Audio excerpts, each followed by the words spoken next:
యాక్చువల్గా ఏంటంటే ఐవీఎఫ్ అనే కొంతమందికి అసలు ఏంటి అనే డౌట్ ఉంటుంది. సో ఈ ఐవీఎఫ్లో యాక్చువల్గా ఏంటి అని అంటే ఇంజెక్షన్స్ ఒక 10 to 12 డేస్ వరకు ఇంజెక్షన్స్ ఇస్తూ ఫాలికల్స్ కరెక్ట్గా పెరుగుతున్నాయా లేదా అని కొన్ని సెకండ్ డే ఒకటి, ఫోర్త్ డే ఒకటి, తర్వాత 6th డే అంటే ఇంజెక్షన్స్ ఇచ్చినప్పటి నుంచి స్కాన్స్ అనేది చేస్తాం. సో రెగ్యులర్గా ఆ సైజెస్ పెరుగుతున్నాయా లేదా, ఆ ఇంజెక్షన్ డోసెస్కి మన బాడీ సహకరిస్తుందా లేదా అని చూసుకోవడానికి బ్లడ్ టెస్ట్తో పాటు ఐవీఎఫ్ చేసేటప్పుడు స్కాన్స్ కూడా చేస్తామన్నమాట. సో ఇలా లాస్ట్కి ఒక 5 ఫాలికల్స్ అన్న లేకపోతే 3 ఫాలికల్స్ అన్న అట్లీస్ట్ పెరిగిన వాటిల్లో 18 mm నుంచి 20 mm వరకు పెరుగుతున్నాయి అంటే ఆ తర్వాత ట్రిగర్ ఇంజెక్షన్ అంటే అవి మెచ్యూర్ అవ్వడానికి ట్రిగర్ ఇంజెక్షన్ అనేది ఇస్తామన్నమాట. సో అలాంటి ఇంజెక్షన్ ఇచ్చినప్పుడు ఒక 36 hours అంటే 36 గంటల తర్వాత ఆ ఎగ్స్ అనేది మనం కలెక్ట్ చేసుకుంటాం ఓవరీస్ నుంచి. ఈ ఓవరీస్ నుంచి ఎగ్స్ కలెక్ట్ చేసినప్పుడు అది ఒక చిన్న మత్తు ఇంజెక్షన్ లాగా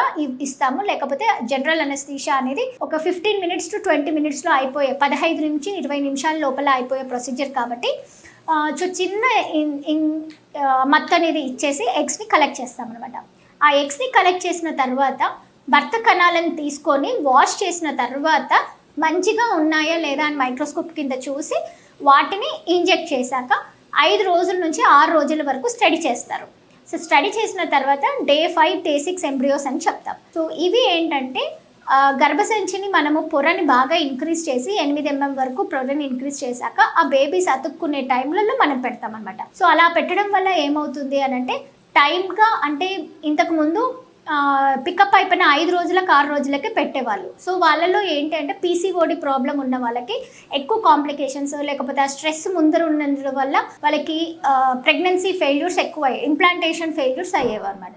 సో అందుకని ఇప్పుడు ఫ్రోజన్ ఎంబ్రియో టెక్నిక్ యూస్ చేయడం వల్ల ఒక 1 month టైం తీసుకొని ఆ ఎంబ్రియోస్ని అనేది పెడితే పేషెంట్ కూడా తనకి ముందుగా ఉన్న కాంప్లికేషన్స్ లేకపోతే ఆ స్ట్రెస్ అనేది తక్కువైపోయి ప్లస్ ఓవరీస్ నార్మల్ సైజ్కి వచ్చినప్పుడు పెడితే మాత్రం సక్సెస్ రేట్ అనేది చాలా వరకు పెరుగుతుంది. So frozen embryo technique use చేయడం వల్ల చాలా వరకు అడ్వాంటేజెస్ ఉంటాయన్నమాట. సో ఇది నార్మల్గా జరిగే ఐవీఎఫ్ అనేది. థ్యాంక్ యూ అండి.